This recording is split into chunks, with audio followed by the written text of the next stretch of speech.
clear this. We can probably shift it this way. I think so. Yeah, hold there. Good? Yeah. Okay. I'm sorry.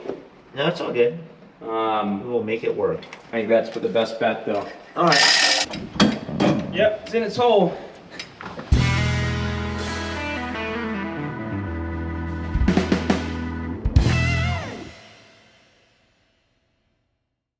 Guys, do you have a boat project and need help? Please reach out. Shoot me an email, ben@boatrestorationbyben.com, or leave a comment below. I'd love to hear from you, and we are currently taking on boat projects. So please reach out. We'd love to help you out with your runabout boat, speedboat, stern drive, inboard, outboard, you name it, hit us up.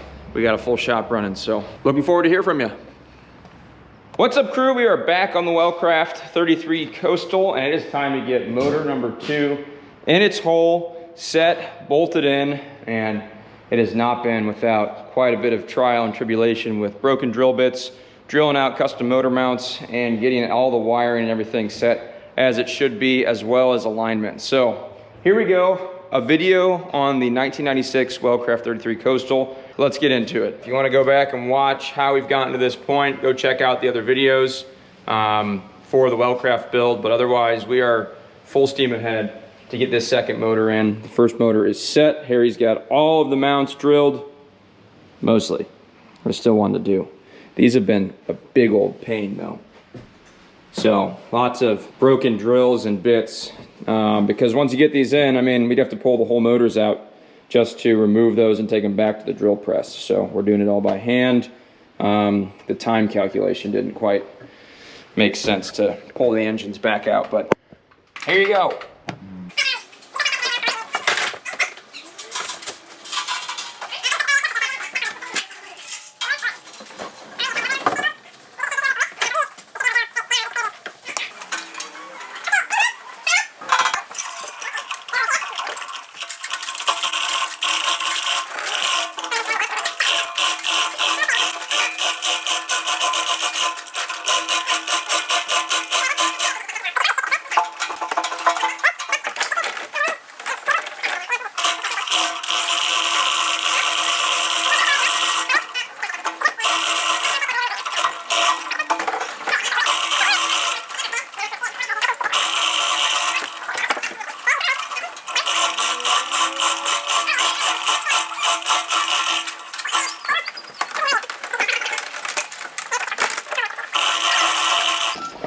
All right, staying close. Don't worry about the chipped paint.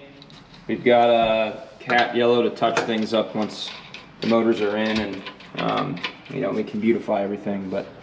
And the goal here, because of how difficult drilling's been, is to get those. We had 2 brackets that were pre-drilled. I'm really hoping that these holes will line up with those 2 holes there and give us the proper spacing and alignment for that transmission back there. That'll save Harry a lot of drill bits and a lot of headache.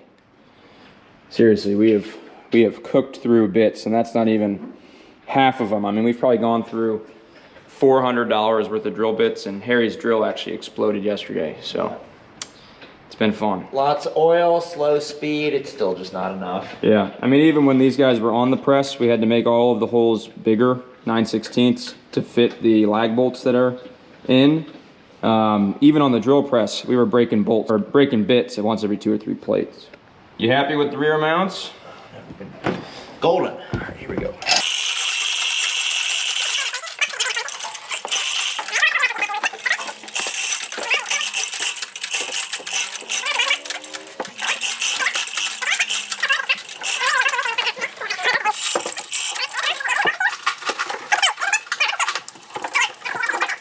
Lined up. That is really nice.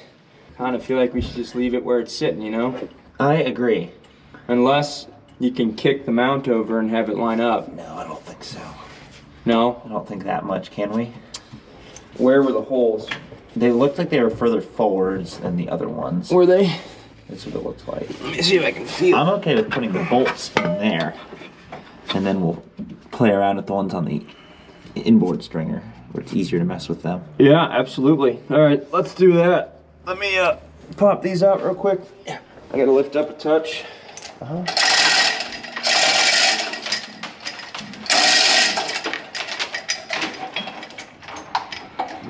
thinking, Herrick. Every once in a while. I think we'll be okay alignment-wise. I think so too. He's gonna pull the physical rollers for the gantry back, probably about an inch or two. Okay, call it. Let's try that. Regrets, I've had a few. Oh yeah. Oh yeah, I like that. Hold that right there. For what it's worth.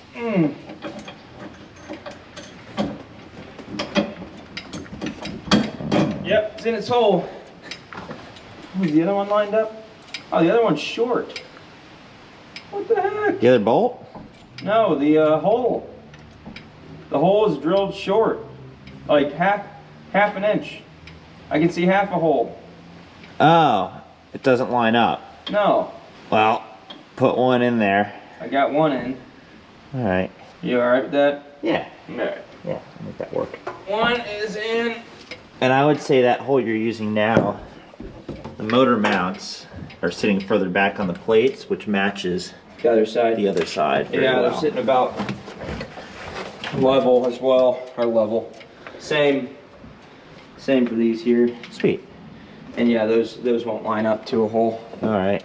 Okay, let's lower her down. Get her in her final resting place. I'm gonna go.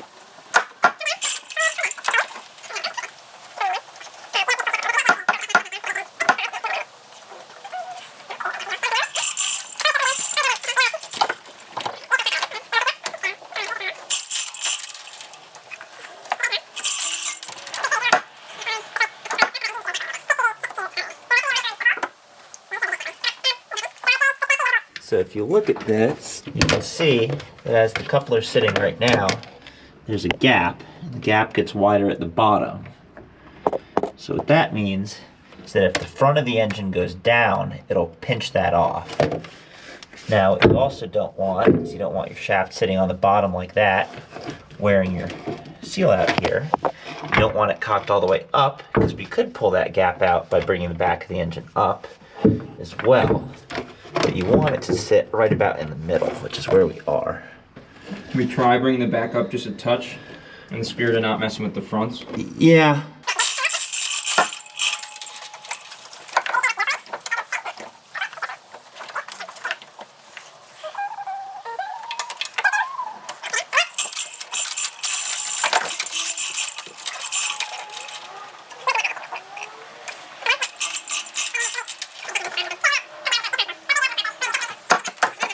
On it. Okay, so we'll come down a turn or two in the front. Yeah.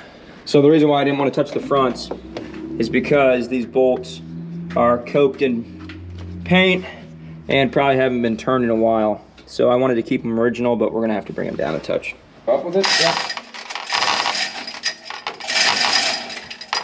Coming down? Yep.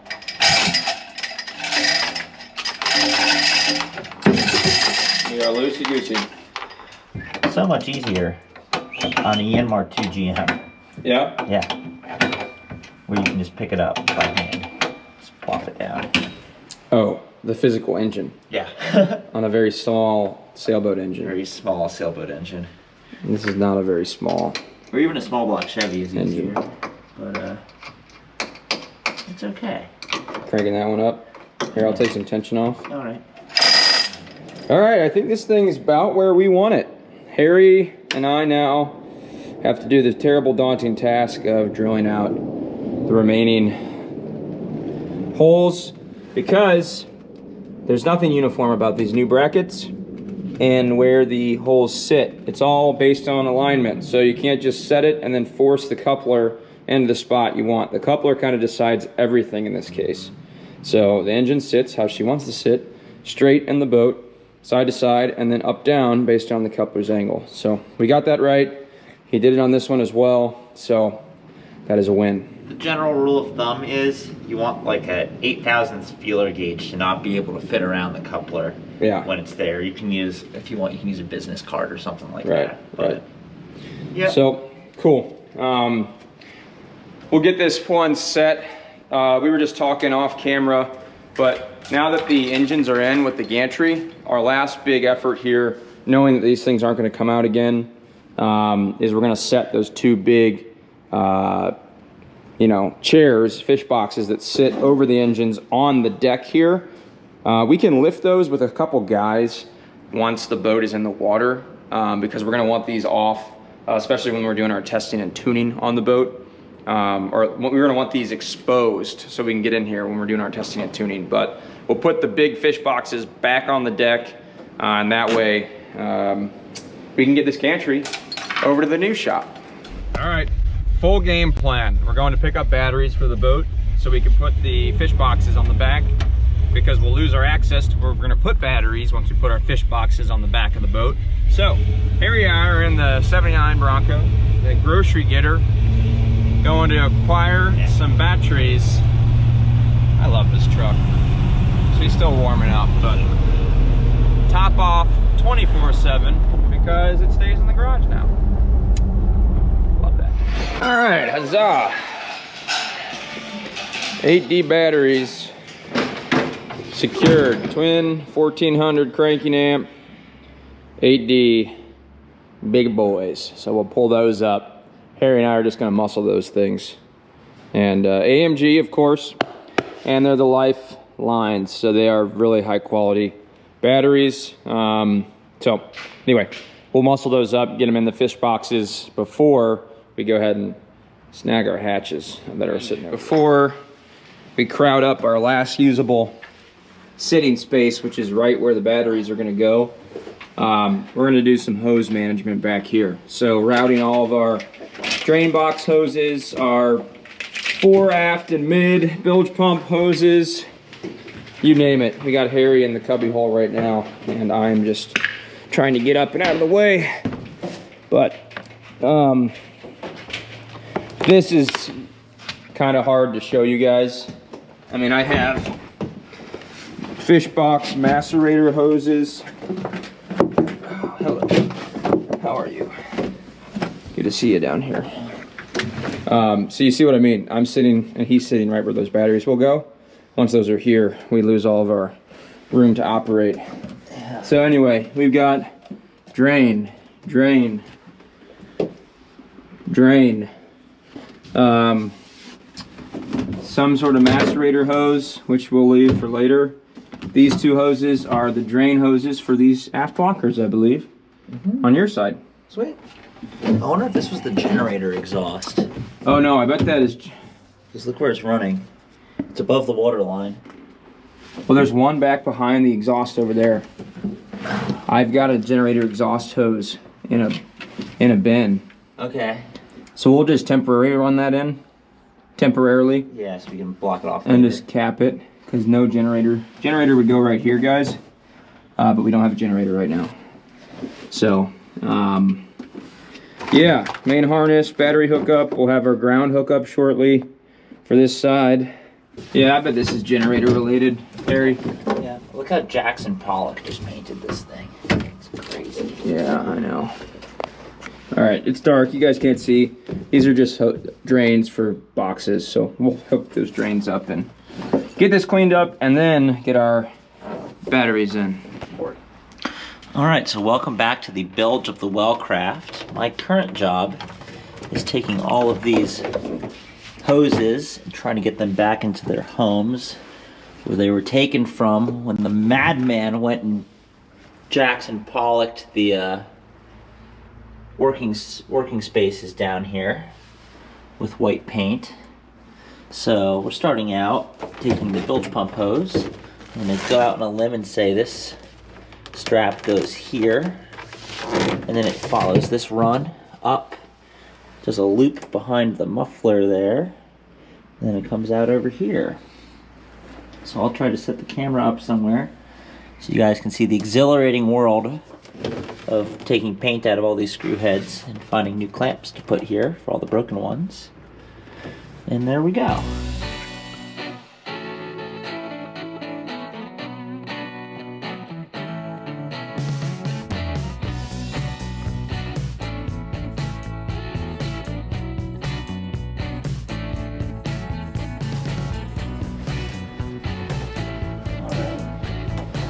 all these aluminum bands, the holes are broken off at the end of them. So they should be looking like that. They're not, so I'm gonna have to find some spares around here somewhere. Which, here we go.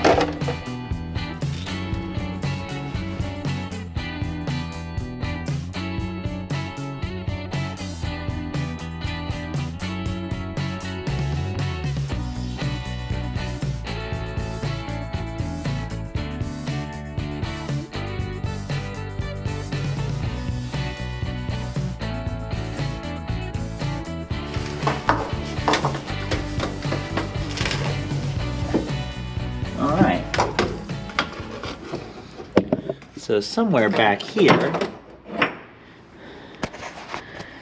one of these two outlets is where our bilge pump should go. Now I'm just gonna go and call it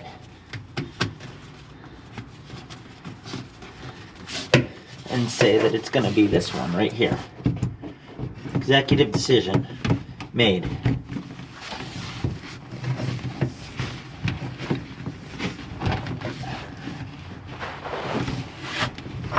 There we go. Now you can see I have double hose clamps here, because the last thing you want is for your bilge pump hose to come off, because when you need that one, you need it. So I'm just going to tighten those up, find a few more of those clamps, and then that's what Wellcraft deemed to be good enough for this boat. Okay, we're doing, shafts are coupled. Batteries go in next. We managed our hoses on this side. We have a good grasp of what hoses are going where, but anyway, when these boxes that go over the engines and act as the engine hatches, you can't remove them once they're down. I mean, you need like 3 or 4 guys to pick them up. But our goal is to put them on the deck here. So I'm gonna have to put this fish box in and its lid, which are both down there, which doesn't give us access to this spot anymore. So we want to do as much as we can before we block this section off. So I've already got one of them coming up right now. You guys, if you go back and watch another video, you can see this process. It's nothing fancy. I just did a cross with some ratchet straps and then our chain hoist to lift this thing up, but it will come straight up. We'll slide it over, set it down, and then I'll pick my other one up, slide it over, and set it down. So now Harry's back on this side, taking care of what he needs to here before we close this up. But long story short, we'll leave this aft hatch open so we can access the middle, still get down there and crawl around as needed once those big boxes are up on the boat. How is morale, Harry? I'm listening to Rush in the hole. It couldn't be better. There you go. All right. See? It ain't that bad. Down in a hole. Oh my God. Emotionally and physically. Look at that, show them the hole. Trying different combinations of small to large, large to small. This is some hard steel. It is. And we're cooking bits right and left. But we're gonna win. We are winning. Lots of oil. So, this is what I'm talking about. I just ordered a 5 1/2-inch cobalt drill bit set for $35 because we've literally burned through all of like the $35, the $40 drill bits that we bought. So, like I said, it sucks, but it's part of it. We're shifting gears because we broke all of our bits, and we're gonna go ahead and get this motor officially hooked up with its wiring harness, shifter cables, big battery positive and ground, you know, various connectors for engine shutoffs. Here's our throttle. There's our mount for it. Harry's already messing with the harness, but we're gonna try and get this done in 15 minutes or so we can both call it a day. Yeah? Dear God. It's fine. It's fine. It's fine. It's fine. But yeah. Yeah. Okay. Hey, watch the gel coat, man. Jeez. It's okay. We'll spray white paint all over it. No one will ever know. Oh, you can also get rid of this real quick. Oh, that will. Oh no. Oh no. Get rid of that. We'll put new stuff in. I got it on order. Oh no. I have to vacuum in here again. Oh, yeah. Nice. Put it in. I'll get the trash bin. It's so wrong, but it feels... All right, time lapse, go.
And this is the stage of the project that we're in now. So I'm gonna go make a